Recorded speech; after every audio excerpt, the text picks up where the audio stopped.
Yeah, I know the burrito's going to fall apart, and it's also the Comic Conspiracy episode of 197. For the week of February 16th, 2015. My name is Ryan Higgins, and who is here with me this week? I'm barely holding it together, stripping everywhere. Jesus Christ. Brock, who is here this week? Brock Sager, and we're shamelessly plugging Chipotle, I guess, at the moment. Are we? I guess. No shame in that. Chipotle's good. Whole burrito Bryce. Almost done a burrito, but falling apart Toby. And Charlie. With no burrito. Yeah, I have no burrito. Charlie's burrito list. And it was his birthday yesterday, and we didn't even buy him a burrito. How disappointing. With candle inside. Yes. We're still trying to figure out that inside candle. I don't know how that works, but happy birthday, Charlie. Thank you. Happy belated. For not giving me a burrito with a candle inside. Did people come to the store with cakes yesterday? Nope. You worked on your birthday? Yeah. That's how much he loves the comic book store. Good for you. Instead of having party, he rather wants to be here in the store. He goes, that's all I need. For his birthday, he got a Wonder Woman statue. Yes. And a very nice Wonder Woman Oh, I statue, saw that so- picture. Yeah. Yes. Good for you. That went home with me. I bet it did. Hashtag date night. Oh, hey. God, talking statues. Don't. He did say sorry to his wife ahead of time. So we're a little light on news this week, but except there was one big giant thing, and if you listened to this podcast last week, I don't know if any of you guys heard it, but after we recorded, about half an hour after, Sony decided to announce that Spider-Man would be appearing in the upcoming Marvel cinematic movies. And this feels like such a long time ago now, talking about it, but that was the last episode. Well, that's because you've already talked about it. I did talk about it very briefly. There's a little more news that's kind of surfaced from that initial bit. It sounds like Sony is going to still continue to do the spin-offs, which at first wasn't clear, but it sounds like Sinister Six is still being planned, and maybe Venom and all those other ones. So to me, this feels nothing has changed. It's totally still going to be the same shit Spider-Man that we've got from Sony, except now we can have a couple awesome scenes with him in Captain America and Avengers. Right? But they are recasting and all that. I had no problem with the cast. The cast was not the issue. But what I'm saying is it sounds to me like even if they're still doing those movies, it doesn't sound like it's going to be connected to the quote-unquote Amazing Spider-Man franchise. Right, and there's talk of it actually being even younger. He's going to be in high school, so they're going way back to the early days, which could be cool, but I just don't want to see another origin. We've done it. Yeah. So no Miles Morales. So that is the big question during the week, and everyone on the internet wants Miles Morales. And how many of those people actually bought a comic book? Well, or buy the Ultimate Spider-Man book, or actually read it? Exactly. Sorry, 2%. people. I'm not saying Miles Morales shouldn't be in the movie, but I'll tell you right now, he is not going to be. No way, no fucking shape, no how. Mm-hmm. Spider-Man is Marvel's biggest character, and Peter Parker is Marvel's second biggest character. Peter Parker is as important as Spider-Man. There's nothing against Miles Morales. The character's fine, but they're not going to have their chance to have Spider-Man and have it be Miles. It's going to be Peter Parker. It's not even a question. Now, that doesn't mean they can't bring him in 3 movies down the road as a replacement and fill in. Peter dies. You're working Miles for a movie. That's fine. I'm totally fine with that. And if they wanted to be Miles Morales, okay, that's fine. He's a cool character, but it's not going to be. There's no way in hell. No, there's no way. So sorry if you think it's going to be Miles Morales. It's good that Sony's attaching themselves now to actually possibly make more money. So, yeah. I don't know. When it comes to these kind of questions, it all kind of loops around to a conversation you and I had when they did the whole death of Captain America in comic books. They're going to go with the most recognizable form of a character, and they're always going to kind of loop back around on that in the comics and everything else. So even in the comic books, if Miles Morales, when we come out of Battleworld and everything, was Spider-Man, it would not be permanent. It would No way in hell. And, in the movie, again, if they want to retire Chris Evans after Avengers 4 and work in, what's his name that plays Bucky as Cap going forward, cool. Yeah. But you're talking 8 appearances before that, right? Yeah. So that's totally understandable. Yeah, they're not just going to lead out the door with like a Bucky Cap or Miles Morales or any of these, replacement characters. And even then, I question how many movies they would do after that with Bucky, Cap, before kind of. Sure. As equivalent to the comics, what? Yeah. A year or two out of 60 years? Yeah, Sure. So exactly. one movie? Right. Yeah. That's all. That's it.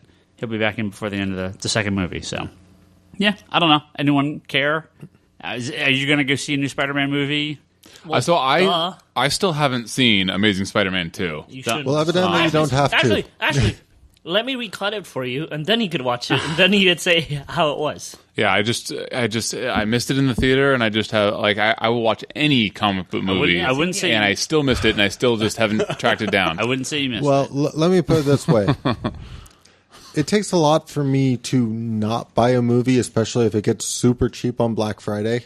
Yeah, you are one of those guys. I still don't own Amazing Spider-Man 2, even though it was super cheap on Black Friday. I Oh own snap!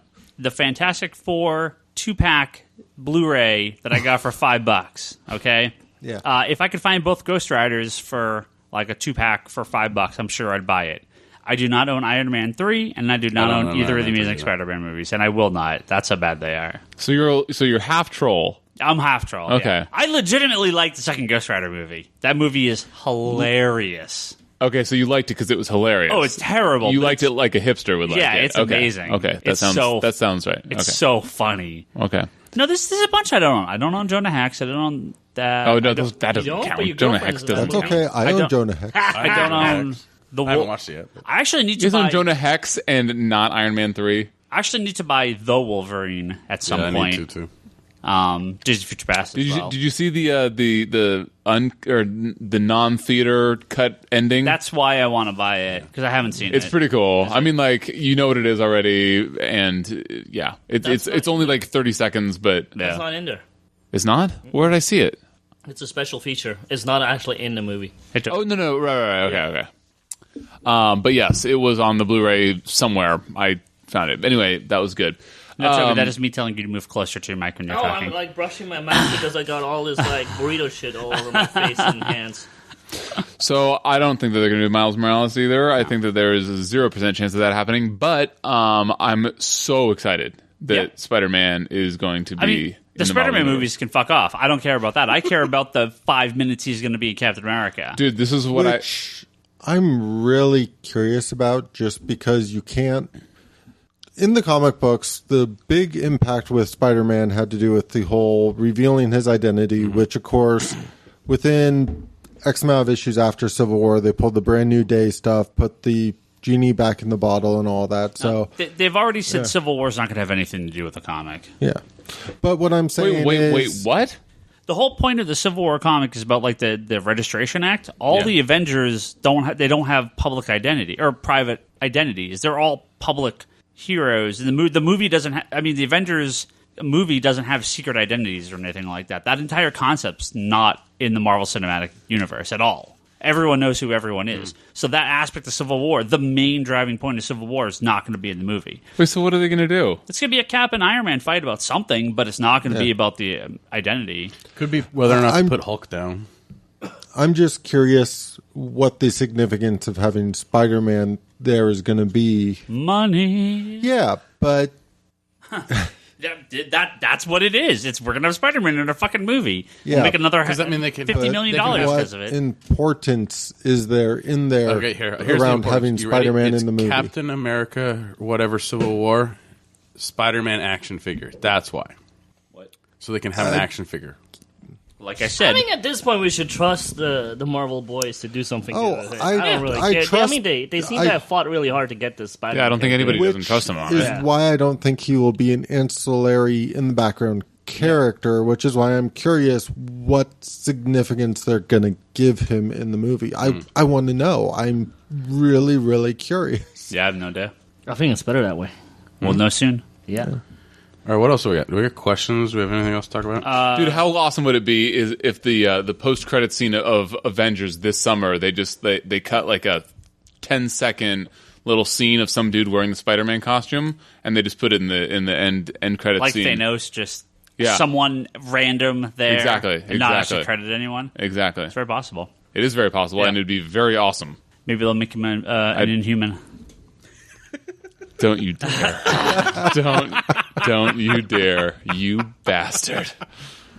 Well, we do have one other bit of comic news, although we talked about this a while ago. Diamond actually did put up their top comic list for January, and estimated 1 in 7 comics sold was Star Wars #1. I don't doubt that. Marvel sold, and keep in mind, these estimates are generally considered about 10% to 20% lower than actual numbers. Their estimate sales for Star Wars #1 is 985,000 copies, putting it at more likely close to 1.2 million, maybe, somewhere roughly in that range. 1.1, 1.2 million, somewhere. That is a whole goddamn lot of comic books. Well, it's also, it was also associated with like the Loot Crate.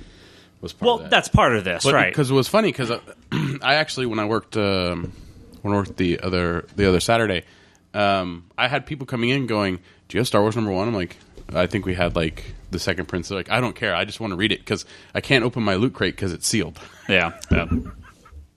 Well, they, even the #2. So we sold out. We sold every cover, and I thought I'd never sell out of the main cover. Just I figured because we ordered so many of them, we still sold out. We're almost out of 2. The second print. I like the black background on the second print better than the white background on the first print. We're almost out of 2. Like, this book, It's going to be a while before it's going to drop. Teeter, but it's not.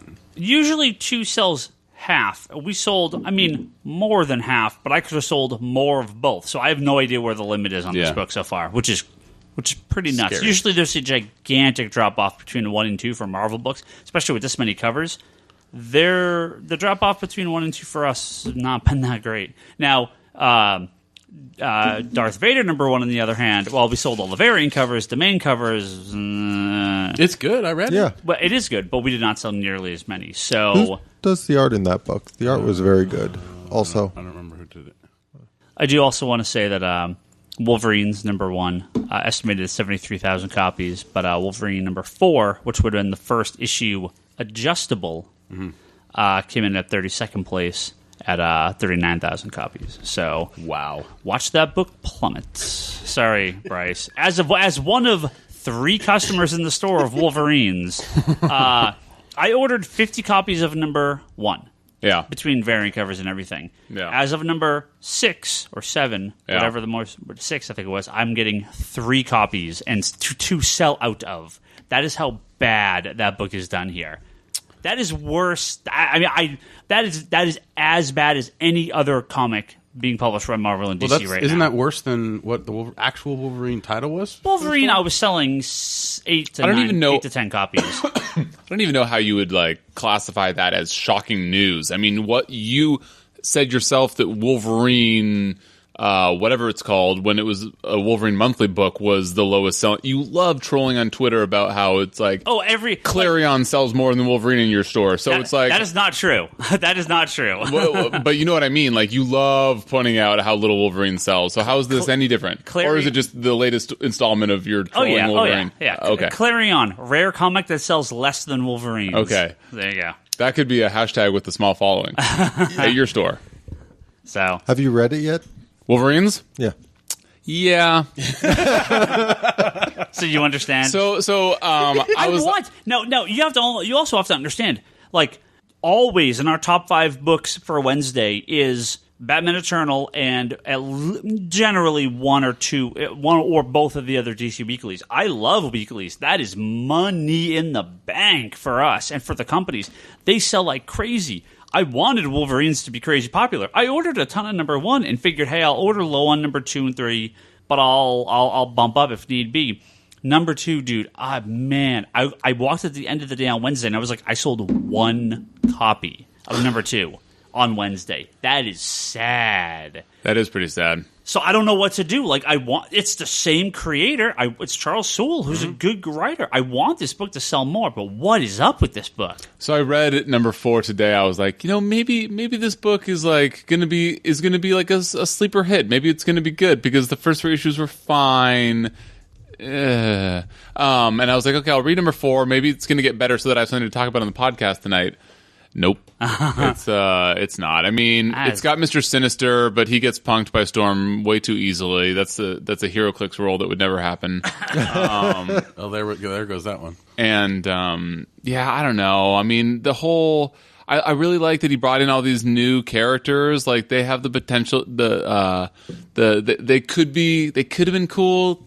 You know, the mysterious past guy is like a little too cliche. The guy that is. Who's that guy from DC's Teen Titans villain, the Furious Five or something? What is that? What is that? The Fearsome Five with Mongo and his sister.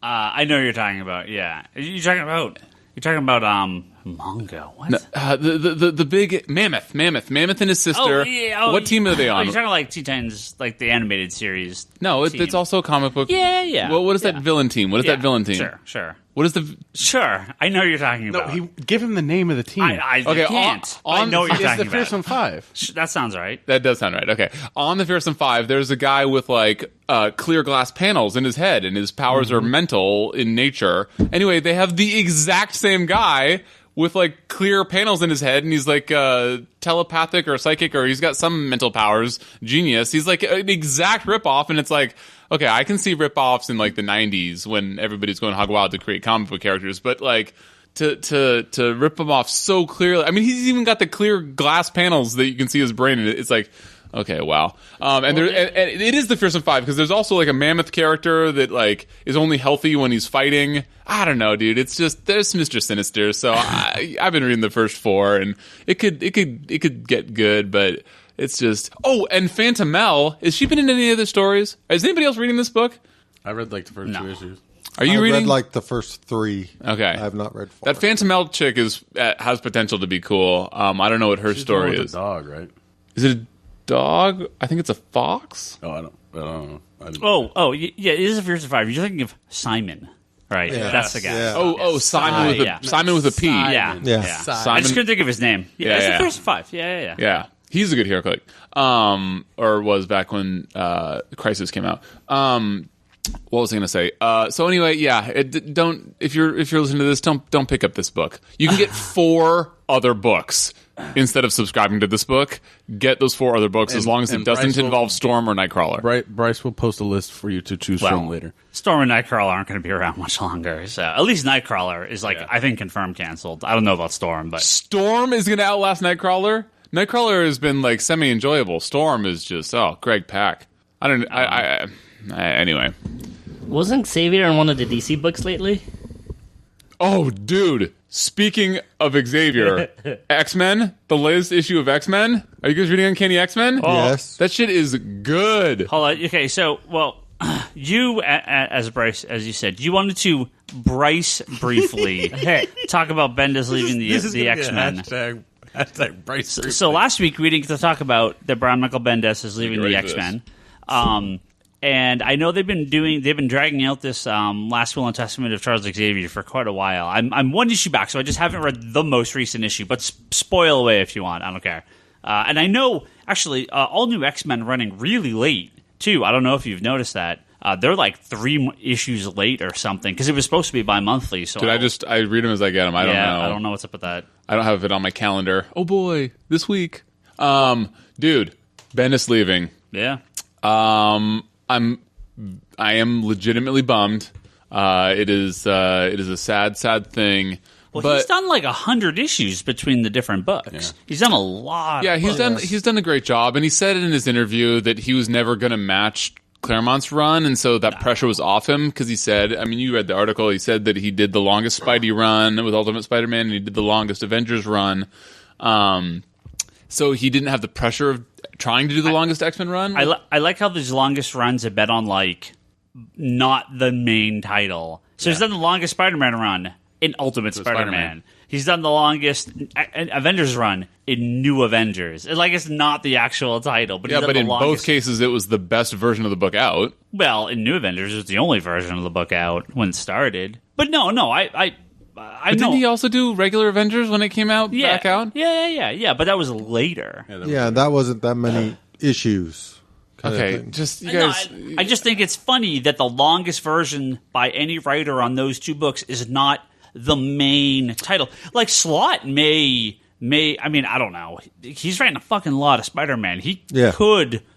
He's been writing it for a long time too. I don't know. Him and Bendis may get he may get close to Bendis at some That point. would be a worthy torch to carry over.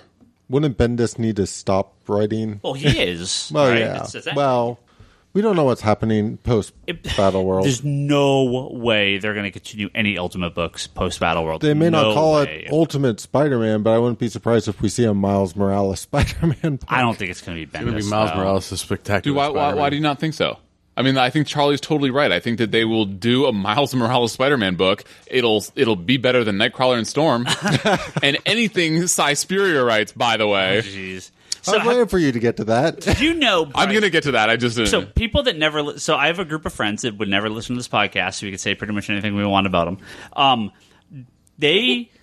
swear to you, their absolute favorite X-Men writer for about the last 5 years has been Cy Spurrier. They claim that Legacy and now the X-Force are fantastic. Dude, who are these hipster friends of yours? You love the X-Men more than anyone should love anything. It's terrible, right? It's unreadable. Dude, it is crazy. My mind is still blown from when you said they loved Legacy. Yeah. You mean Legacy where it wasn't even X-Men? It was Legion? Yeah. That by itself is not enough. That was Legion. Yeah. To me, that's not enough to hate that book. No. I love Legion. Yeah. Don't get me wrong. I love Legion. But to say that they're big X-Men fans because they loved his work on the X-Men book Legion, X-Men book Legacy, which was only Legion. Dude, he is so bad. I could do a write-up if you want about how bad he is. The first thing that I can just say is that every fucking person in the book is some Cockney accented motherfucker from England or Wales. He is terrible. Wales in England. Yeah, but it's a different. It's not. I don't know how it works, but it's a different. I think it's a different country. Yeah, it's on the other side. Our resident Anglophile should be able to tell us this, but they have a separate soccer team, football team. Okay. Anyway, look, Simon Spurrier is terrible. Every character, he's like Bendis in terms of he makes everybody sound the exact same, except that he's worse because he's not as good a writer and his stories aren't as good. Now, where was I? He's worse than Chuck Austin. Chuck Austin's just bad. So Spurrier is I just don't know what's going on. I feel like there's some sort of I'm trying to be Grant Morrison thing shoved in there, but it's just no, you're just bad. It just doesn't make any sense. Yeah, he's trying to be one of those many writers from the UK that you love, that everybody loves, but this guy, oh, dude, he's so bad. And can we get back to this? Is Bryce briefly. We need to get back to Bendis. Look, so it is a real bummer. I thought that he was gonna have a longer run. I mean, he's had a longer run than Morrison, right? Because he's doing double work. I forget how long. Because Morrison was on it for a long time, but just doing the one title. So, Morrison was on for 100 or 50 some odd issues. No, not even 40 something. He went 40. through. It was the early. Wasn't it the early 400 or 100s? Well, X-Men 110, 112. But he didn't do it for that long. No. Yeah, he didn't do it for that Well, long. no, he went to 50. 150. Yeah, I mean, he did because he had the one 40 something. story. He had the one story issues. arc afterwards. Yeah, he didn't. He didn't break 160. He did one issue. He barely did one issue a month because there were some massive delays in his run. He probably didn't even do one issue a month. He went to 154, I think it was 108 to 154, something like that. So no, Bendis has already doubled his run. Yeah. Okay, I'm going to say something that might be controversial, although I don't have my thoughts written down because I'm just thinking of this just now. But I think that the most impactful writers, and this is probably largely across comics, but I can only speak to X-Men. The most impactful writers are the ones. Since it's a team book, they create these new characters, right? Whereas I think the best writers, arguably, obviously the word best, are the ones that don't create new characters but have memorable storylines from existing characters. So that's sort of cheating with Claremont because he created all these new X-Men, but then he went on to keep those same X-Men for so many years and have all these incredible stories with them. Well, he didn't create the original guys. That was Len Wein. Did a lot of that stuff and Giant Size X-Men. Oh, you're right. You're right. Yeah, you're right. Yeah. Okay, no, I actually did not. Okay, yeah, you're right. But I mean, he did create He created their personalities. He created them by and large in terms and- of who we know them as today. I think that he did most of the work. and other characters. I think he write that Avengers annual with Rogue. I don't know. I mean, characters like Mystique. That's him. Characters like the Phoenix is him. Emma Frost. No, Toad, X-Men number Kitty? 1. Kitty Pryde. Yeah. Right. I mean, No, Broad. the Brood. The Brood? Yeah. I was like, Broad, is that like Toe's hipster brother? I like Broad. No, I'm thinking like heroes. I mean, no, and then Claremont created a ton of characters. Yeah. Okay. I basically need to like rewrite my thoughts to like see how I feel about this. But what I'm saying is that Morrison created a shit ton of new people, and like half of them have stayed on, and his stories were really good. Some of his stories were really good, and some of the stories were very forgettable. Just like any run, Bendis has done something remarkable in that he's created, I think, very few new characters, but because he's just leveraging the time traveling old guys, right? Of all the guys Morrison created, no, that's not true. He created all those new guys from For Uncanny. Armor was yeah. Sweden. Armor was Yeah, Armor Sweden. Sweden. Okay, No, all right. Basically, I need to like rethink all this. Basically, hold on. So they all create new characters, but it's just who stands the test of time. Yes. Morrison created Phantom X, and he created what's his face, Quentin Quire. Those two guys will be X-Men probably for the long term. Those guys will stick around. All the other characters, the new Angel and Dust and Marrow. and Marrow. I mean, that was a long time prior, but there were all these other characters that just kind of get shuffled off and whatever, and maybe they'll pop up eventually. God, and what Simon Spear did to Marrow. I don't see. Did he do something? Oh, dude, she is the worst. I don't see gold balls sticking around. Is what I'm saying about Bendis' run. None of those characters. Him and Speedball could do a team up together. I know. And beat the balls. None of those guys that Morrison created for the new X-Men, I just and don't gold. see sticking around. Well, and to go kind of back to Bryce's Or point, Uncanny, I should say, not new X-Men. a little bit, and Oh, dude, Ava Bell I is sticking around, don't I think. necessarily remember where Morrison's run falls into this, but I think because of the way comics have evolved, Bendis may have written this many issues now, but in terms of total number of stories, Yeah.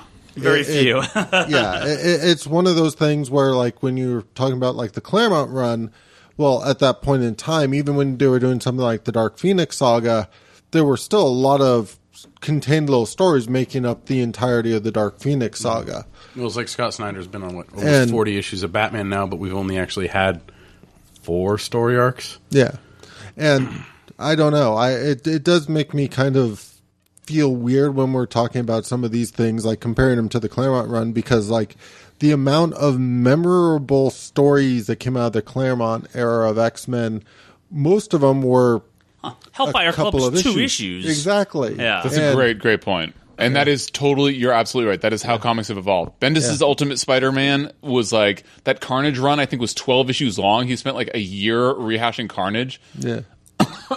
And Jeff Johns, like, same thing. Very few story arcs, but all incredible. Yeah. On his like so long run of Green Lantern. So that's a great point. Well, so here's a question. What's Bendis do next? What's his next universe?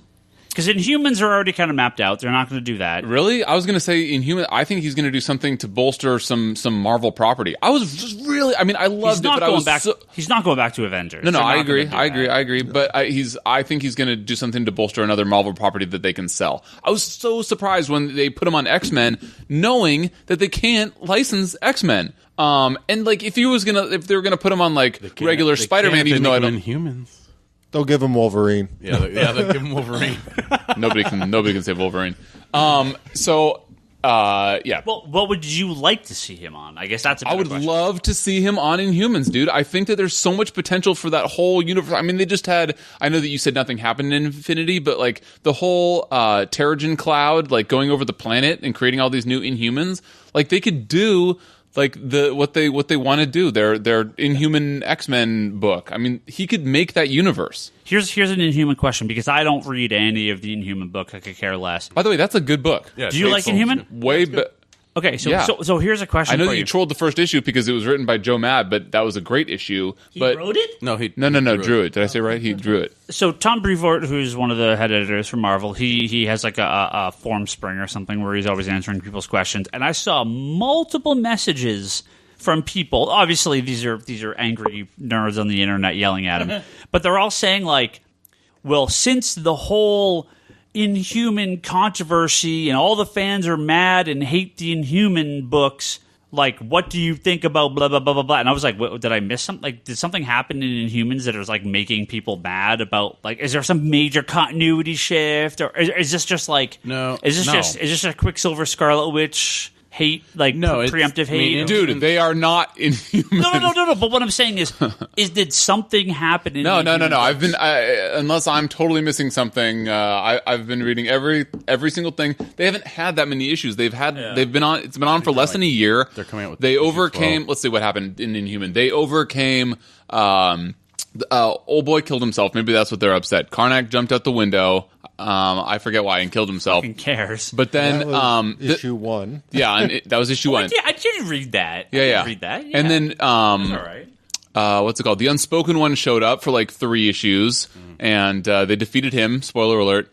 And then the last like 4 issues, they were dealing with Medusa, who got turned evil by that mediocre Axis story. Maybe that's what people are mad about. That Medusa's a bad guy now. I have but no idea. She's back now, and she just met back up with her hubby. So Okay, well, I don't know what they're people talking listening. If you know about this, I don't care enough to actually look it up. But if someone wants to tell me, I'll be curious. So if you know what this Inhuman hate is, I'd be curious what it is. So I think they're mad because they might be the New Mutants. I still don't get what you're talking about. So They're gonna Brock is just gonna keep hammering Yeah, this I know. joke I know forever. I still don't. Like They're the gonna do it to Inhuman make 'em movie bring- got pushed back to like 2019. You've got like 5 more years of this. Okay, so just get used to it. So anyway, I'm really bummed that he's leaving. I thought that he was gonna stay on for longer. I didn't, of course, think that he was gonna go for Claremont's run, but like I thought that he would be on for a longer run, a la Avengers. But I guess that was just naive hope. So my fear is that he's going to be working too much on the Powers TV show and trying to get that stuff back. That we're not actually going to have him writing too many Marvel books. That's my Dude, that wouldn't even be that bad though. Like scale him back. Go work on your TV show, dude. Like people big. hate you. I mean, people hate him. He is. People love him, but I mean, Unit sold the biggest writer. I mean, not Star Wars, biggest writer at Marvel. And if you go second, it's Dan Slott. Yeah, of course, people hate them because they're the 2 biggest writers at Marvel because people get mad at everything. But that's Ryan, I'm mad at you. yeah, I know. But so those are the 2 big guys, and they're not going to lose. I No, I don't think they'll lose him. But yeah, maybe he does a Jeff Johns where he goes and he works on his TV show and he scales his back. I mean, Jeff Johns. I mean, is he even writing anymore? Or, only Justice League. I mean, and well, Batman Earth 1. that comes Superman's almost done. His Superman run's almost done. So I don't know. I'm bummed to see him go. I know he's I should say, people don't hate him. I should say that he's a very polarizing character, and I really like him. I know that not everybody does, and I'm very bummed to see him go. And I would love it if they could get Chris Yost and is it Craig Kyle back. Those would be my number 1 to replace. I would love it if they could get Simon Spear. Just kidding. I would love it if they could. I don't know, get somebody else in there. I mean, they did a great job of mixing it up with the all new X-Men. That was a great mix up, and it's been a great story. And there's so many other great writers that could do. Fabian Nicieza, I don't even know what he's doing now. Like maybe they could bring him back. I mean, he was So Fabian Nicieza comes back, right? Yeah. You resurrect Nova, right? You take Firestar. This You is take already her a out bad of idea. Amazing X-Men, right? Baggy on art. You get Speedball. Oh, get Jason Aaron back, please. wait, keep going. Sorry. I'm No. joking. I'm You were listing off joking? New I couldn't tell. Warriors. Yeah. Okay, so who else? Not Matt Fraction. This is definitely Bryce briefly. No, I mean I don't know what to, I mean. If he's going to be writing, actually, I would love to see Bendis just do a couple solo books, not interconnected. No, Dude, that doesn't sell as well though. It'll sell fine because it's. I mean, dude, how well does X-Men sell for you? You don't even sell Marvel books, and X-Men's probably got to sell pretty We great sell for you. plenty of Marvel books. Trust me. Yeah. But I'm saying your store compared to like the industry average. it's going to be Fantastic Four. What? It's going to I be Fantastic thought Four. about that. No way, dude. They have Yeah. to actually get the license back first. They I don't. mean, they have the don't have to. license. They have the in license the comic for books. the comics. They're gonna Dude, okay. because of the 2. I would say the 2 struggling aspects of Marvel right now are Hulk and Fantastic Four. Those are the Wolverine. 2. Well, it's X-Men. That's true. Fantastic Four and the Hulk books have been, Hulk book now, have been struggling for years. I mean, I'm not talking, stuff like She-Hulk or Silver Surfer. I mean, those are kind of in their own little universe. I mean, I don't count that. I mean, mainline Hulk, Incredible Hulk, and Fantastic Four. Those books have not performed in recent years. I could see Bendis picking up at least one, if not both of those, because those could use a serious shot in the arm. What I'm wondering, and That's not a bad theory at all, actually. Part of this just has to do with the fact that I think it would be a good idea to have him finish out the X-Men run, have him take a sort of step back, get the sort of Powers comic coming out a little more regularly again. I still, he hasn't announced he's leaving Guardians or anything, so he still has Guardians going on. I do think coming out of Battleworld and stuff, at least for a little while, we'll have him Miles Morales written by him. And he's doing at least the first arc or team up of Guardians team up, so he could just be that. So if he's on Guardians team up, and he's still working on Miles Morales, and he's doing his Powers TV show, he's fine. Yeah. Well, but I'm like, that's still half of what he's doing now. It's crazy. This guy does 8 books a month. Dude, it is crazy. He's a prolific motherfucker. Yeah. I don't know how he is these days, but I know back when I was super into Ultimate Spider-Man and at cons, he was always talking about how he had the next 6 months worth of scripts or whatnot ahead of time constantly, and I don't necessarily see how he could still do that as he's added more and more and more books. But I would love to basically have him scale back to not pick up additional titles leaving X-Men. And as you say, if he's going to do Fantastic Four, I would love to see him get those 6 to 8 scripts in the fine-tuned, ready to go, and then launch it stronger after the new movie bombs. Because for me, it's the Bendis stuff. I read the Ultimate Spider-Man stuff and the New Avengers stuff. I really enjoyed reading that stuff, but the more and more he started to add on books and titles, the less and less and less I enjoyed the books I was reading, because it didn't feel as strong as the other ones. And John's had that similar problem over at DC. As much as the Avengers books were good in parts, I still think his Daredevil stuff was much better. I haven't gotten to that stuff. I didn't need to. The Avengers books kind of became these placeholders between events for me. They were how you kind of got to know the new status quo within Marvel between each event. Versus the Daredevil had huge sort of impactful changes to the character and was constantly evolving, and that was a phenomenally good run. Yeah, I love that one too.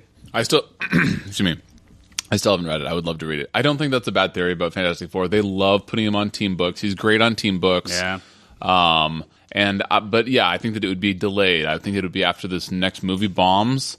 I mean, dude, I see them. Well, and Secret Wars goes through the end of the year, so this could be they could be pre-planning 2016 to be on. I know, but if Sony has already plotted out or quote unquote put into production their Fantastic Four 2, then don't they get to keep the license for another several years? So and this is a big if, but if their Fantastic Four 1 bombs as badly as a lot of these big budget movies these days do, they will never greenlight number 2. It's really a question of, if it does well, they're going to push it fast. What I'm worried about is that they do this whole, we were talking about on the forums, this ashcan thing where they keep the license by putting out whatever crap that they need to keep the license, because Sony wants a deal like they have with Spider-Man. Marvel wants it just straight back, right? And I think everybody wants it straight back in Marvel's hands. Yeah. But Sony's probably look, dude, we just did No, Fantastic Four is Fox. Yep, sorry, I just realized it. I know what you meant. Yeah. Backwards, but I know what you mean. They could still want that deal, though. You just did this deal with Sony, da-da-da-da. But yeah, so your theory is actually not a bad one, because I do see them putting him on a team book. Cool. But maybe it's something new to come out of Battleworld. Maybe they put him on a team that maybe he writes 90s X-Men. Maybe he writes a New Warriors book, but he puts Miles Morales Spider-Man on it. Oh. Well, they had Scarlet Spider on it for a while, so I'd allow it. All right, let's move on. Or I got one. Nova's relaunched, and he's writing Nova and Guardians and sticking with the space stuff. Oh, there you go. Nova Corps by Brian Michael Bendis, starring Richard Rider. We'll see. And Speedball. You should get credit for that, and then give me a little because and Justice to it. and Rage. All right. Fans. Let's move on here. We're going to thank you for Namorita. Patreon. Yes. And Silhouette. Yes. Then we're going to talk some Night TV Thrasher. stuff real quick, and Night then Rage. we're going to said talk Bryce and Charlie. You guys can tell us about the book club pick. So first, let's thank a few people here. Let's And thank Darkhawk. Patreon.com/Comic Conspiracy. Go there and you can donate to the podcast so I can actually pay these guys And something. Firestar. I'm just keep going. It's fine. So we're going to thank Albert Soy, Mike Campbell, And Turbo. and Turbo, Niles Thomas. We also want to thank Julian Titus. Yes. We also want to thank Julian, and who actually does have a full-on plug here. So I'm going to do this plug. He says, please listen to his podcast, Nerds Without Pants podcast. The premiere. Whoa, what kind of podcast is this? Toby's very excited. Sounds like all this of a sudden. podcast. The premier video game podcast from Pixelbit.com. That's PIXLBIT.com. Join Julian, Angelo, and Patrick as we talk video games, movies, comics, and our unhealthy obsession with Jason Statham. Bringing you a unique Fast video and game. Furious 7. This is all without pants, I assume. Bringing you a unique video game related topic every fortnight. Join us at Pixelbit or on iTunes. Keep it pantsless, internet. So go listen to their pantsless podcast. You can wear pants while listening to their podcast, or you do not have to. That's your choice. You should also. People are listening to our podcast pantless. They might. We also want to thank Ryan Hess and his region-free gaming podcast at rfgpodcast.wordpress.com. And he actually has a question for us this week that I'm going to read here. So he says, I was curious if any of you plan to see the Kingsman, The Secret Service. For those unaware, Kingsman is a spy movie that tells a story of a super-secret spy organization that recruits an unrefined but promising street kid into the agency's ultra-competitive training program just as a global threat emerges from a twisted tech genius. Dude, this is Kick-Ass 3. This is Mark Miller. Yeah, this is the just- Ryan Higgins and Nemesis. Let me continue. Arch enemy. Let me continue. The downside, at least for Higgins, is that it's an adaptation of a Mark Miller comic called The Secret Service. I know Ryan is against anything with that man's name on it, but hopefully someone can talk sense to him so he doesn't miss this excellent film. I think who wrote this? This is Ryan Hess. Ryan Hess. I think what you're missing is not that we need to talk sense into Higgins, but that this movie actually might not be good, despite it being a Mark Miller property. I have heard mostly good things about it, Didn't you watch it, Charlie? and I've had a few people tell me it was really bad. Trevor Dude, watched it. Colin Firth is in his like, oh look, I'm going to trade in all my indie cred for some cheeky British role, and Samuel L. Jackson is in his completely stereotypical Samuel L. Jackson role, and this punk British kid is like, I'm going to be this punk teenager turned super spy, just like every punk teenager turned super spy movie. Although like I said, legitimately, people have told me it's really good, but then some people have said it's really cheesy and bad. you want to see a cheesy teenager turned super spy movie? If Looks Could Kill, the B movie from the 80s, go look that up. It might be on... No, Netflix doesn't have anything good. But you should look it up somehow and watch If Looks Could Kill. That's a great teenager turned spy movie. Now, speaking of movies, we might go see Chappie. Anyone going to go see Chappie? Let's finish this question. What the hell, dude? I don't know what Chappie is. No, nobody knows what Chappie it's is. a dude that did District 9, his new movie. Anyway, look, I go to see movies... It's Pat Labor meets fucking, I don't know, Pinocchio. So to answer the question, no, I have not gone to see the movie. Oh, it's already out? I think it just came out, right? Oh, I I'm think it not just going to came see out. it. I will see it if it's free or gets incredible reviews on Rotten Tomatoes. I wonder what the ratings are. Yeah, here we go, Ryan. Oh, that he's willing to look up. Look. For all of the Fearsome listeners 5 that was too have, hard for him to look up. toddlers, you know how it is. And for all of you that don't, maybe hopefully you have friends and family that do, so you understand how it is. I haven't seen a movie in like 6 months in the theater, and I think And the last movie you watched was with us. It was a superhero movie. You watched in the back row because Ryan is an idiot and likes to watch movies from in there. 2014 I saw 3 movies and they were all superhero. No, did I see more than that? How many superhero movies came out? Kingsman is 1% less than the SpongeBob movie and American Sniper. So That doesn't how mean does anything. Paddington have a 98%? Dude, I hella want to see Dude, Paddington. Paddington, that is I wanna see cutting Paddington. edge cinematic. No, I got nothing. Are you kidding me? Did like 3 people review this movie? It's got Peter Capaldi in it. Well, 98. Of course you know that. you bastard. in true Toby versus Bryce fashion, God. I'm totally excited for this movie. I totally want to see it. I'm very excited for it. And, It seems like your thing. yeah. So like the What do you mean whole- Toby versus Bryce. There is no Toby. Yeah, there I is. agree with you on 90% of things. No, Superman. Oh, dude, You want to you're start just- this right now? No, you're just Ding, wrong ding. about that. What, Ding, ding, what is ding. there, what is there to say? No, I'm totally excited about this movie. I heard both ways, very bad things and very good things. And one of Charlie's friends, I think, saw it and really did not like it and gave it like the worst rating ever. But I'm still super excited about it, and I don't really care. And I'm gonna watch it and enjoy it. Awesome. Yeah. My general And I thing could is come back just, with a review once I watch it. Yeah, Sorry, I didn't mean to cut you off, Charlie. Sorry. No, no, I totally. was just going to say my general thing is while I have interest in watching it, I don't like spending money to see movies. What? He'd What's rather wrong with save you? it for a hardcover. Dude, he has 17 kids. He's going to take his kids and his wife and That's and true. a fortune and go drop it on any movie when he could buy 17 hardcovers of the latest sexy comic books. Are you kidding? All right. Look who you're talking about. All right. We have to be selective on what films we actually see. And Kingsman, I mean, for me at least, doesn't hit the mark for me, actually. See, I don't have to be selective, and I still only saw like 5 movies last year. I just don't give a shit. I don't. the My hell's problem wrong- is nobody what's wrong wants with to go you? watch movies with me anymore. I hella want to watch this, and I fucking can't get anybody to go watch it with me. That's because movies have gotten expensive. Yeah. I don't So care if they about- don't have big comic book characters that I'm going to be like, I cannot not see this movie, Yeah, that's- or Exactly. If I didn't have a kid, All right. I would go on a bro date with you. Cool. Sweet. Thank you. But I have a Appreciate kid, sorry. it. Are we It's all pushing right. for bro dates I appreciate for Toby the- now? Anyway, dude, can we talk about? Can I say do something? we have anybody else we need to Yeah, think? we finished. No, the that's all. Thank you. I knew that. That's why I jumped in. Dude, Liar. East of West. Have you guys read East of West? Yes. Of course. Dude, Charlie and I love East of West. Let me just tell you guys something about East of West. East of West just It had does their. not have an awesome hardcover yet, and I think that's a it's shame. because Well, it's Hickman. He automatically assumes I Can don't we? like it. We're running a little long. Can we hold East to West till next week so we can talk about the book club? No, I'll do both really quick. Okay. So, dude, This is East of Bryce West just came Reaper. out with The World, which, as Chaz said on his other podcast, which was totally accurate, it's like in the 90s when you had those cards, those comic book cards that had everybody's powers on a 1 to 10 scale, and it was fucking incredible because you're like, oh my god, Apocalypse has 9 out of 9 energy projection and durability. Oh my god, he's totally gonna punk Wolverine, who has 1 out of 10 energy projection, and Cyclops, who has 1 out of 10 physical projection. So he did a similar thing with the different parts of the universe that takes place in East of West. East of West is Talking about the world issue. Yeah, I said the world. I'm pretty sure I said that out loud.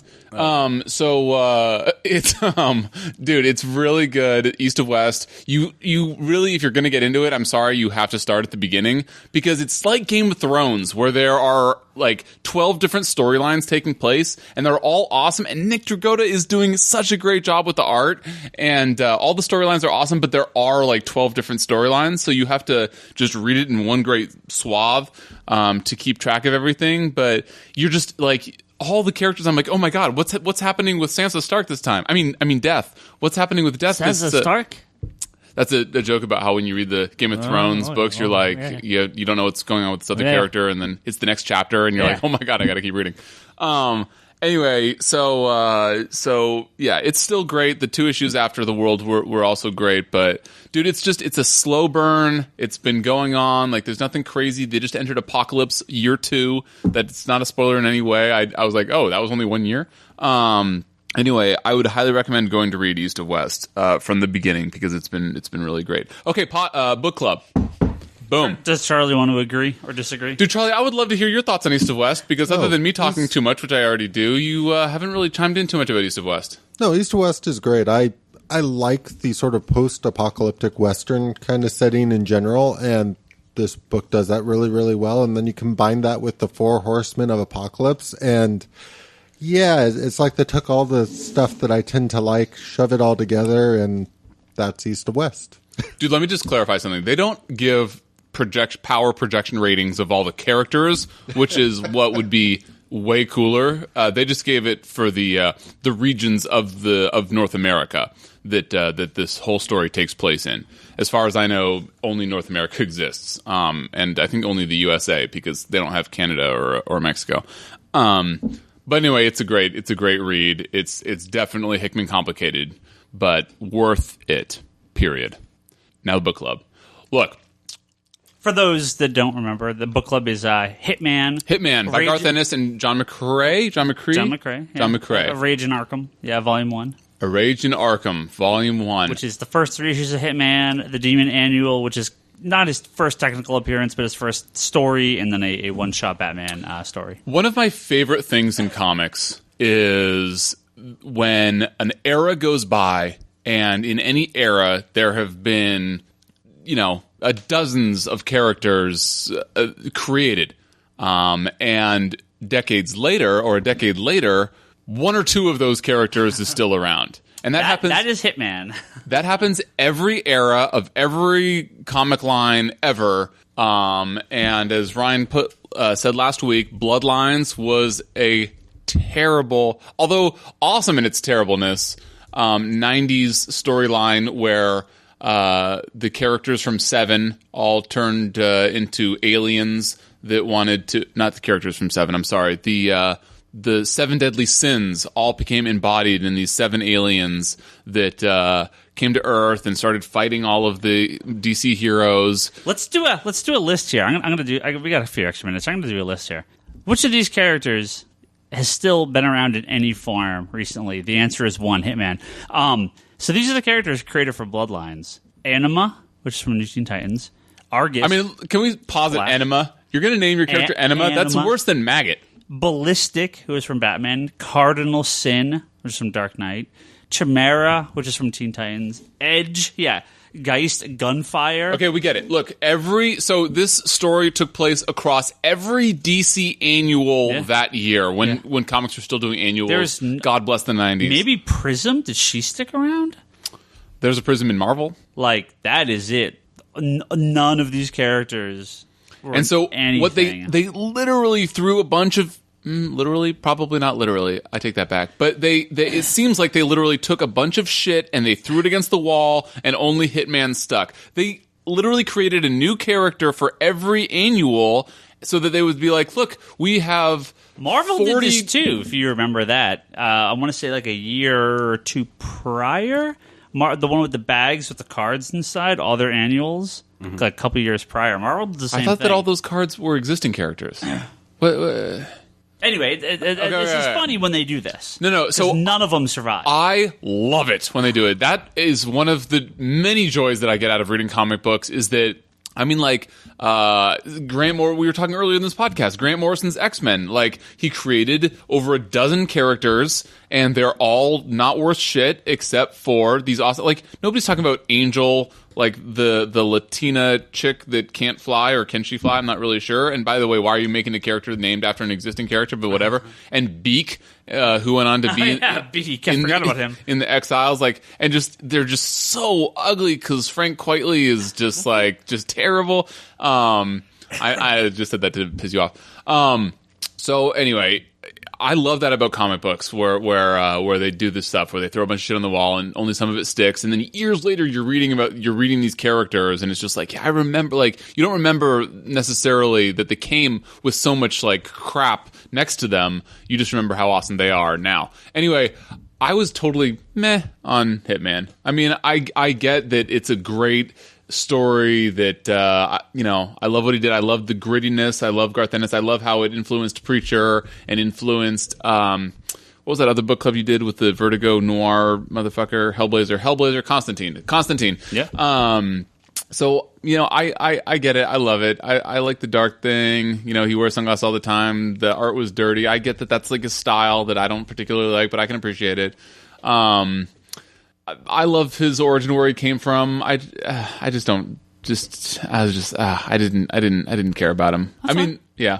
I do love that first story where he all of a sudden he gets put through the spine by the things alien tongue thing. Not really sure what it is. And then he wakes up and his eyes are all fucked up and how the telepathy is sort of, illustrated. But yeah, it was I would say a great 90s book. For me, didn't age as well as some other 90s books.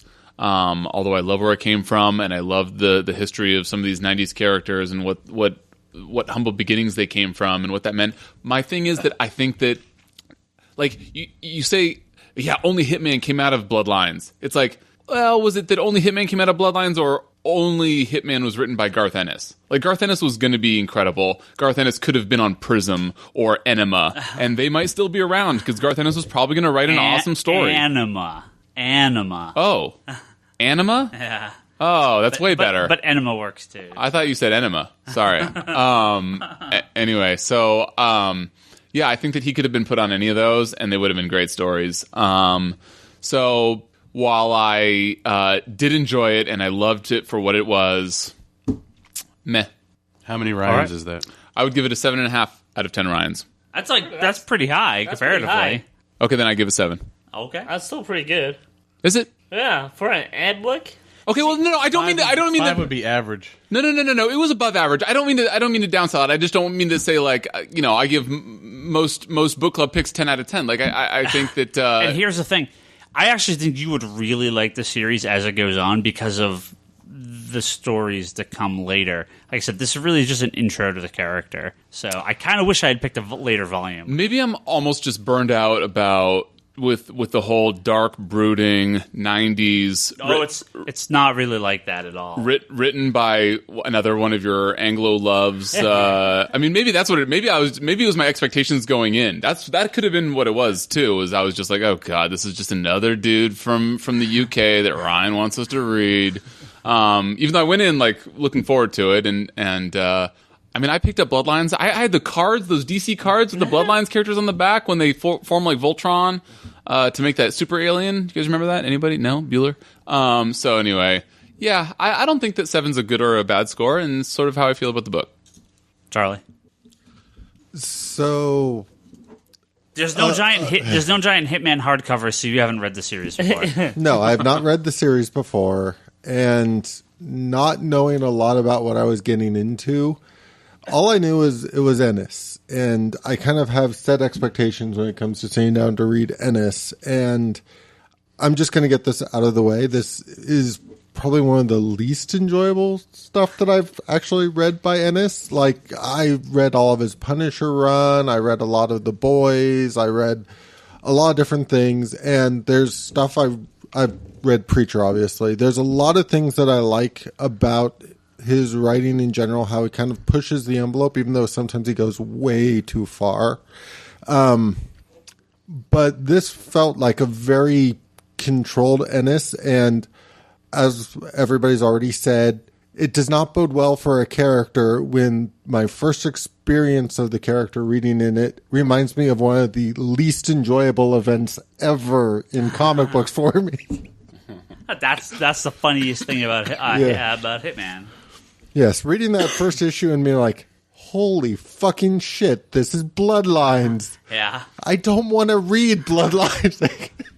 It is crazy to think about, like, when I was reading all of those terrible annuals with these terrible alien stories, that, like, somewhere in there, I might have read this book in the 90s, and just, I didn't appreciate, good writing then, but... And I kind of concur with Ryan's assessment of reading this book, knowing how many volumes there are, knowing how much people kind of hold it up. I'm like, the volume one's just not a good representation. It can't be. There's no way this book would have the status it has if this is what you always got. Huh.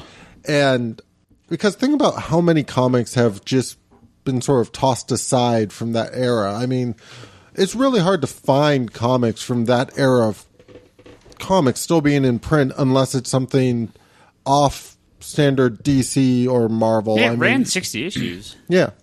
But so, like, in the end, for me, the volume one is not necessarily, it did not sell me on buying the volume two, but the fact that there are that many volumes still in print kind of sells me on the fact that it probably gets a hell of a lot better. I took a flip. Volume 3, Local Heroes.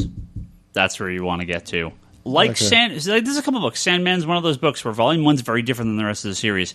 Volume 2, it looks like, because I'm just trying to remember how all these issues flow together. Volume 3 is like, it has until you get to the end of it, probably the two best issues. It has Night at the Aquarium and it has the Green Lantern story, which is just hilarious. That's really where I think the series kind of. Did you just saying the Sam in the first volume is different? Yeah, I always tell people the volume. Nobody freaking told me that because I'd read it and I was like, this is like boring and slow and I don't understand what the big deal all on of this is. And Sandman is. but I never continued reading it slow. because yeah, I just Sandman Volume 1 didn't think this was such a big deal. But Sandman everybody Volume 1 loves is it. yeah. Sandman Volume 1 is way different than the rest of the series.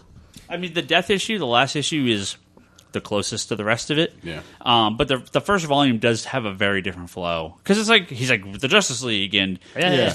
it's. I mean, it's you see it, it's there, it's still good, but it's different. It feels different. Well, it's like Fables. I mean, Fables is the first. Fables Volume 1, same thing. Volume 1 is Way a different. murder mystery story and really doesn't have much else to do with the rest of how Fables feels. No, it completely changes with the second What volume. about 100 Bullets? And I'm not. Well, it's like that too. I mean, I had a hard time reading the first couple issues or the first trade, and then when I finally got past it through number 3, I loved it. Yeah, like But Bryce is not with me. I had this. I tried, dude. I read the first hardcover, which is the first 3 volumes. How are you not with me, And as man? soon as I finished, I That read book is 3 so good. volumes of this story, That and book then is you're like, so oh, dude, good. it gets really good at number 4. Another Toby versus Bryce thing. That book is so good. What, No, I didn't hate it. I was just, with I think one- it's dirty art. I just have a problem That's with not dirty dirty art. art. It's awesome art. with 100 bullets. You're dirty. Bryce. With 100 bullets is he establishes 3 kind of different characters, and then everything starts to come together later.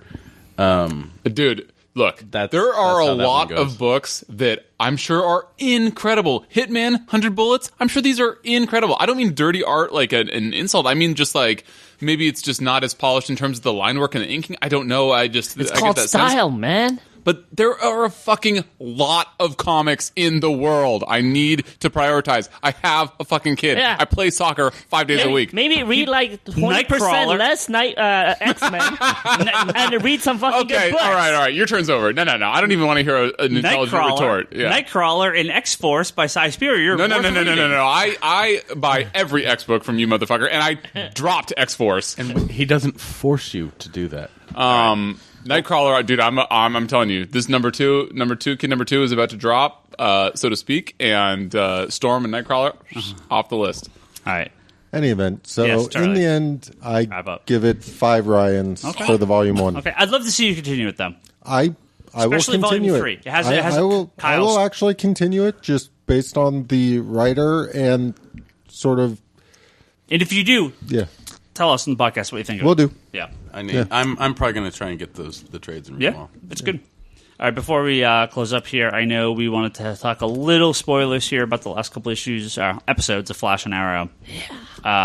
TV conspiracy. With Arrow, so if you haven't watched Uprising and Canaries, the last 2 episodes of Arrow, real quick on Arrow, because I got more to say about Flash, but man, Brick, terrible comic character, awesome TV character. Holy shit. Horrible Juggernaut. Awesome TV character. Yeah. Wait, is Brick from the Legion of Superheroes? No, this is like, it wasn't even made during the Judd Winnick Yeah, run. it was Is a character during the tail end of that Green Arrow. Block. Yeah, Block is Terrible hero clicks. Yeah.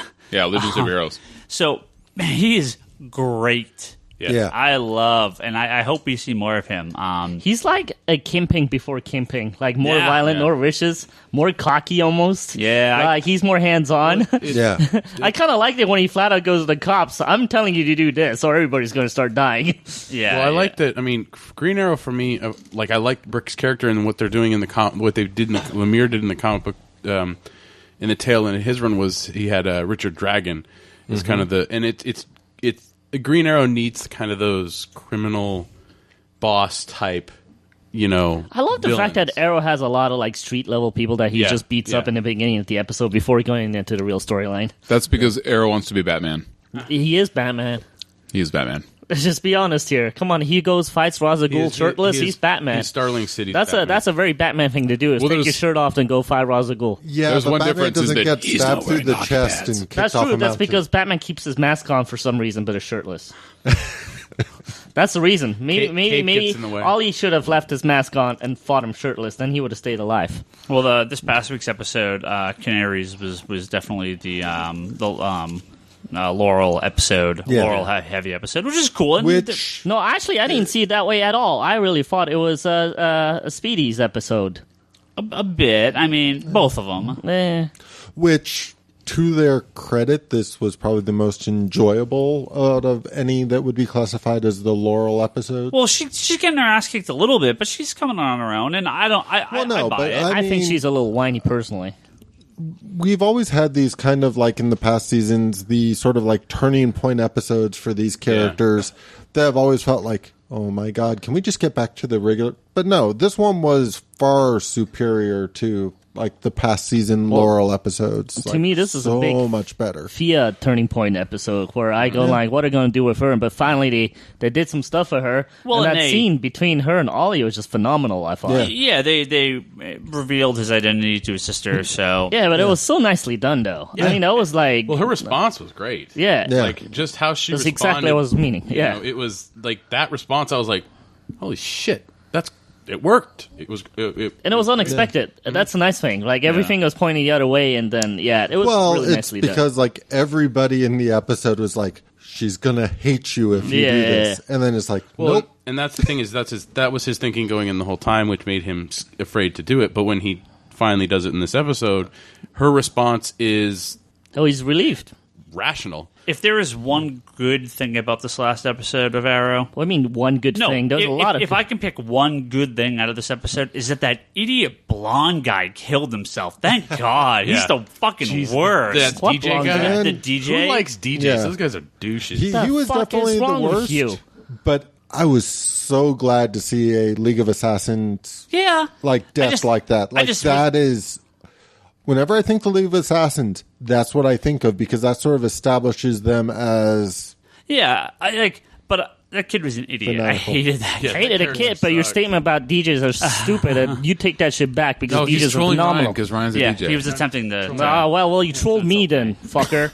Are you a DJ? No, but I love DJs, man. C-Trip's fucking awesome. Cut Chemist is fucking awesome. You got Newmark. It's fucking awesome. Newmark especially. Dude, I feel like I'm... that DJ Vitus down at the Blank Club Oh, on fuck Saturdays DJ on, Vitus and San DJ Jose. Heaven, who's Kevin, but I named him DJ Heaven. best.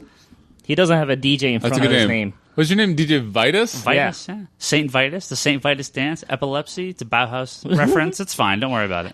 Hey, before we go over to Flash, I also really liked the in the previous episode, the Ollie talking to the city thing. It reminds me a lot of the old Oh, yeah. pre-52 Green Arrow, where he was kind of like going almost to be the mayor. Was he? He was the mayor was, at yeah. one point, Yeah. yeah. But it was Yeah, almost when felt they- like he's going into that direction where he's taking the city as his city, and he's talking to the people. He's out in the open, and I really like that move that they did with that. Well, I really like that first story arc when they did the 1 year later and established him as mayor and had Deathstroke and all that. Yeah. That was a great the next few episodes, Arc. I'm assuming are going to be pretty Roz heavy, but then we get another Suicide Squad episode coming up, which I'm very excited for And that. aren't we going to get the Autumn this season? I'm talking about Merlin is freaking fantastic too. They just wrote him really great. He's been great since episode. I mean, Yeah, he's been great, love but him. I really, really like him now. Oh, yeah, no, like the Merlin's- whole stuff with the the wife and shit. I'm like, oh, this is phenomenal. Oh yeah, Merlin's You mean the been guy awesome. from Doctor Who? Yeah, yes. That John guy was Barrowman. really great. Yeah, Yeah. John Barrowman. Yeah, and then Adam, we're gonna get the full suit suit soon soon. in the next couple episodes, sometime. So yeah, very curious about that. Wait, the Atom is in this show too now? Yeah. Yeah. he's been in the whole season. You know, Really? Yeah, There's- and he's played by Superman. Yes, the Superman Returns Superman is Brandon Routh. is Ray Palmer, Get Good. out of town. and Yeah. he's much better as Ray Palmer. The last good Superman. Hey! Can we get the boxing belt No. again? I don't actually mean that. I hated that one too. That one was horrible. I agree on that no, one. They were both horrible. No! I'm legitimately shocked just how much Warner Brothers has kind of embraced this. You know, the internet's going to find out about it anyway, so we're just going to release a picture of them in the costumes Yeah. few weeks ahead of time on everything. Yeah, good for them, dude. That's awesome. So while Flash 2 weeks ago, Crazy for You, not the best episode I thought. I mean, it was fine, but Which one was that? With Peekaboo, chick that can teleport. Yeah. That's okay. Whatever, she was fine. Worth it for the little Gorilla Grodd tease at the end. Oh, yeah. Yeah, but Last week. Oh, last week is so fucking phenomenal. The Nuclear Man. Oh my god. Well, it's a straight up Firestorm episode. Yeah. And I don't know where this show came from, but if you had told me a year ago that, oh yeah, by the way, this Flash show, it's also going to be a Firestorm show, I never would have believed you. Man, I was just fist in the air, just it's Firestorm. It's legit Firestorm too. Yeah. They're not fucking around. Firehead? Oh, Firehead, but he's also this merge. You see the little head floating I have to give there. the actor a lot of credit. Yeah, dude. Yeah. What's really cool is they had Wow. the scene in the beginning with Victor Garber playing the Dr. Stein, and then they later on had the young guy. But it's spoiler. It's Victor and what's his name? yeah. Stein. God, yeah, I can't watch it. No, you can't. But the acting of the kid was so good because you could see all the mannerism of Victor Garber in the young kid. He played Ronnie, and then he played. He played Stein. Stein. He played Stein, but he played Stein really well. When he did the whole thing with the wine stuff, and he goes, "Well, maybe my taste buds changed now. I like light beer, maybe." It was so good. Just the way he talked and the It was really well done. Well, even the way he held himself, Yeah, he was standing up straight and just kind of like what an older gentleman would do and shit. Yeah. No, what really relieved me is when they first sort of started with the people got powers from the reactor and all that, and they had announced Firestorm and showed him a little bit. Mm-hmm.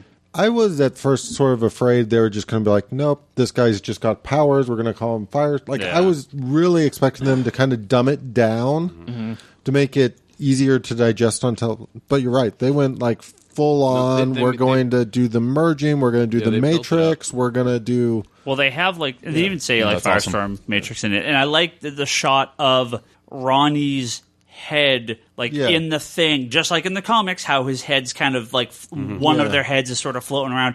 They have like him merging with him in that shot, and there's it's kind of a reference to that, the little floating head thing that they have. Dude, from that's the so comics. awesome. So, how did this CW get such a good budget for special effects? And that's it's getting actually cheaper.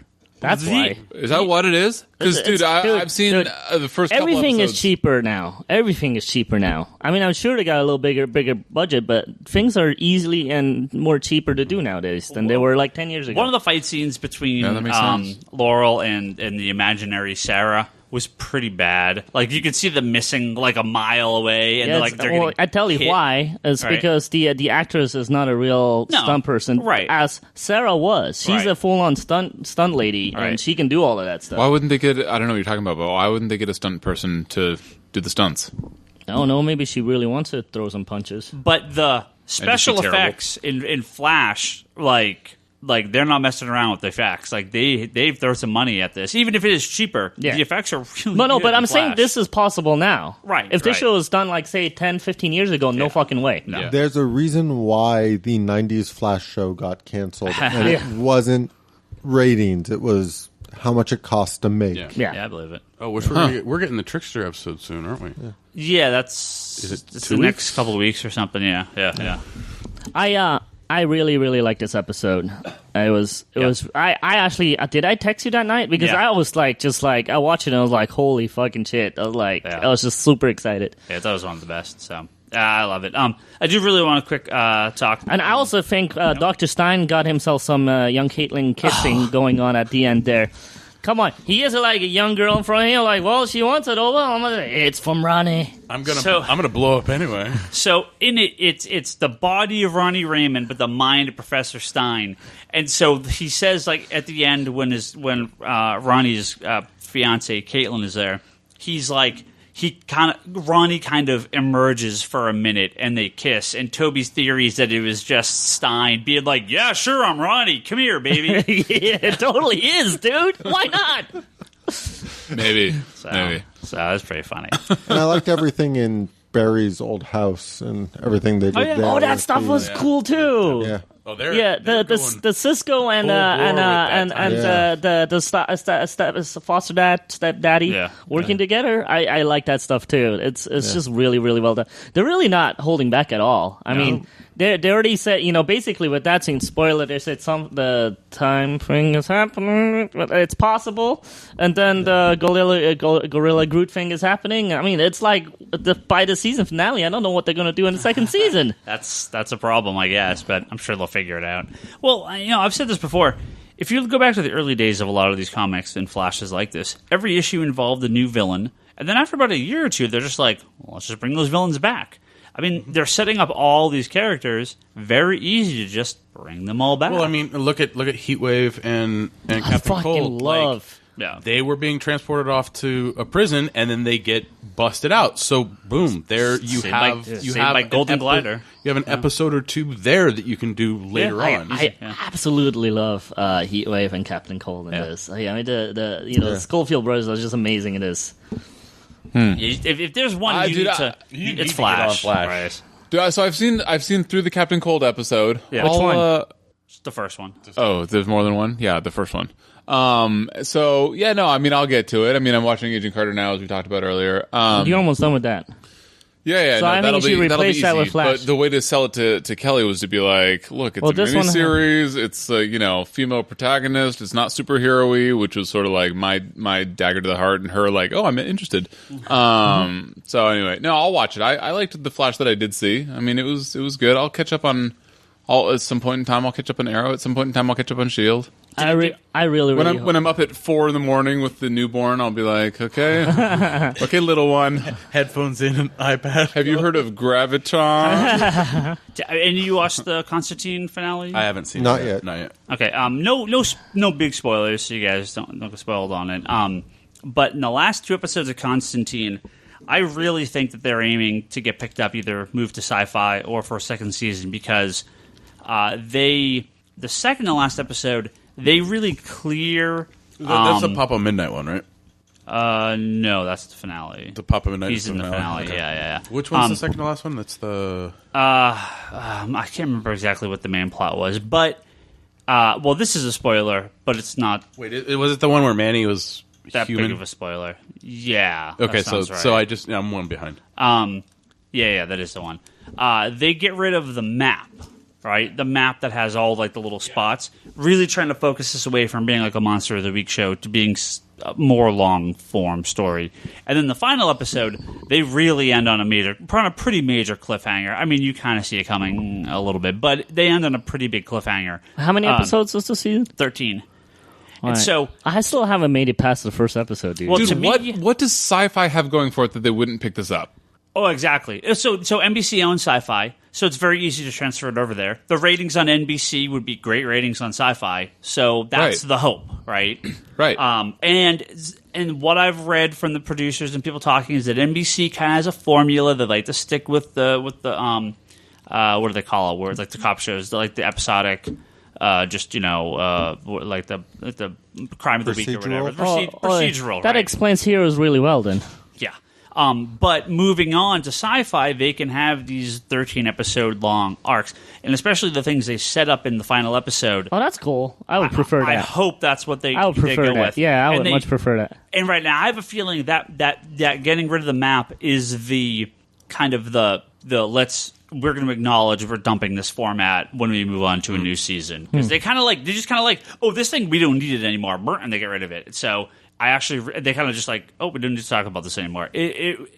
I've really liked Constantine, but getting away from that format and going to a much longer form, to me is such That works a better plus. for Constantine. Yeah, and the last anyways. episode was really good too. And I think if this is the new format, if this is kind of the new style, I mean, the I liked 13 it, so. episodes I think is a good length for Constantine shows. Yeah, that's You know, fine. it's like Burn Notice. It's like Yeah, it doesn't need to Dexter. be It's 22 you get episodes. a good chunk of story, and it spans Yeah.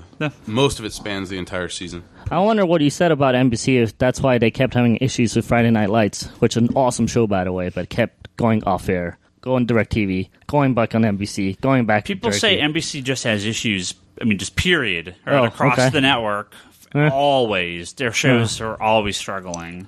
Well, it's the So- number one network. They're doing something right.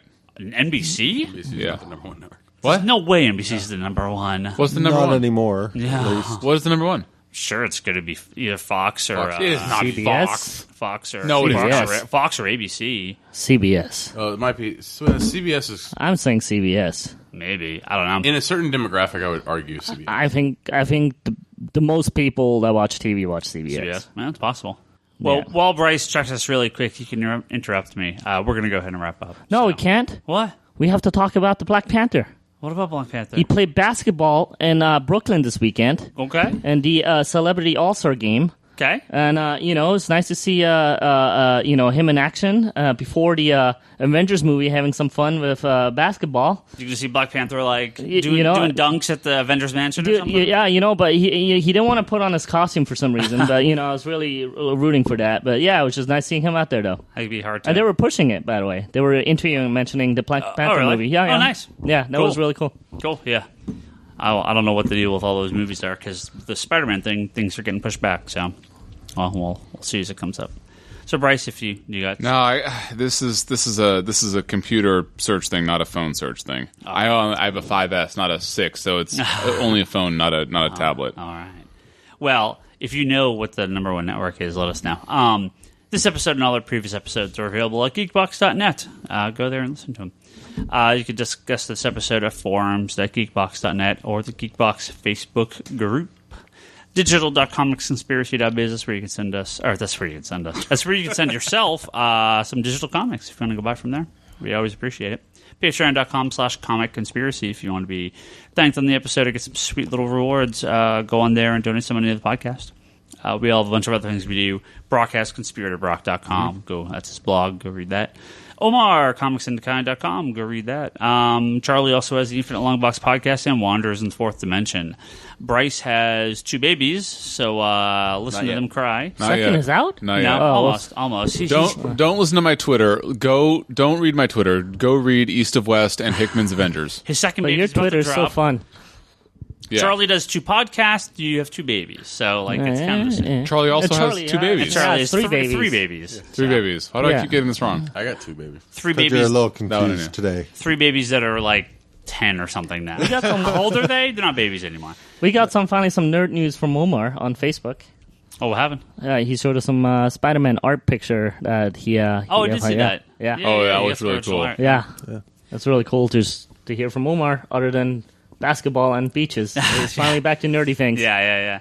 He played a HeroClix game the other day. Did he really? Yeah, he Nice. mentioned All right. it. The old he Omar's mentioned it. coming back. Yeah, he mentioned it.